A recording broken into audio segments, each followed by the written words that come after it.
好啊，我係 Cindy 啊。上一集咧就同大家介紹咗耀眼行動白內障手術計劃啦。咁今日咧就介紹第3項嘅計劃啦，就叫做共識計劃。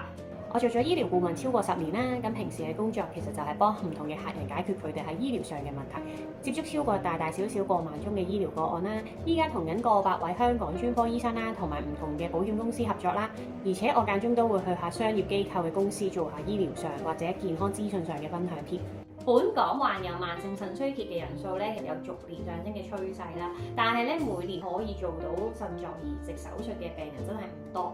咁為咗可以幫到更多有需要嘅末期腎衰竭病人啦，而做血液透析服務啦，令到咧佢哋有多啲嘅治療選擇啦。咁醫管局咧就推出咗共識計劃啦。其實咧好簡單咧，就係利用翻公司嘅協作嘅模式啦，同合資格嘅社區血液透析中心咧就加強翻啲服務嘅名額啦，令到啲病人咧可以喺社區入面咧接受治療。而呢個治療咧其實就透過啲針管啦，或者中央靜脈嘅導管咧，去利用翻儀器咧將病人嘅血引出，再經人工腎啦同埋血液透析嘅儀器清除翻當中嘅廢物啦同埋多餘嘅水分。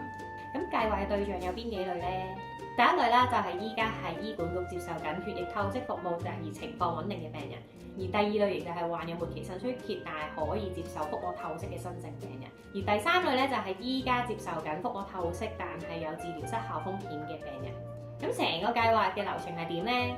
首先咧，醫管局嘅腎科醫生咧係會邀請合資格嘅病人參加呢個計劃嘅。咁而獲邀請嘅病人咧，係必須交翻一張已經填好咗同埋簽咗名嘅同意書啦，俾翻醫管局啦。咁合資格嘅病人同時間咧都要記得登記翻醫健通，因為咧就係方便翻醫管局啦，同埋計劃夥伴嘅機構咧可以將病人嘅病歷互通翻。咁而醫管局都會繼續為病人咧提供翻覆診服務啦、藥物啦同埋定期嘅檢查，包括就係抽血啦同埋放射診斷等等嘅服務啦。咁呢個計劃咧其實名額有限㗎，咁即使咧係合資格嘅病人都好啦，都有機會係需要透過抽籤嘅形式咧去決定係咪被接納喺呢個計劃之內嘅。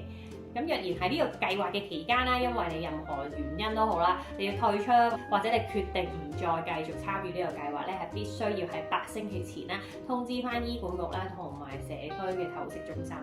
咁病人之後咧都會由翻醫管局嘅腎科醫生再重新去評估啦，同埋安排翻喺醫管局轄下嘅地方接受合適嘅治療。咁要留意翻點咧，重新安排做治療未必一定係做血液透析治療㗎。共識計劃需唔需要自費？咁參與呢個計劃咧，就係需要自費嘅，而詳情你可以參考下呢一個表。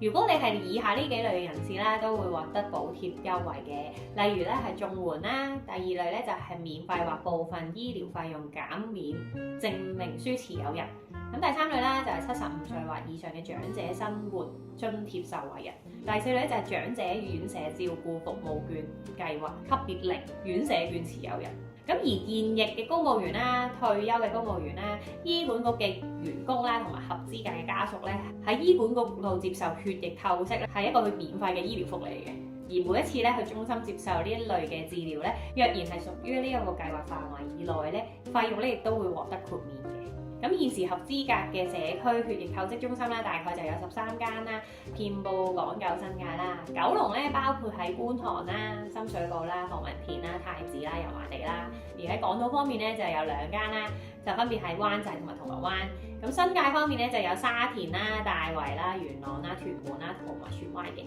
咁詳細地址咧，你哋都可以瀏覽翻醫管局呢一個計劃嘅網站，或者係呢一條 link。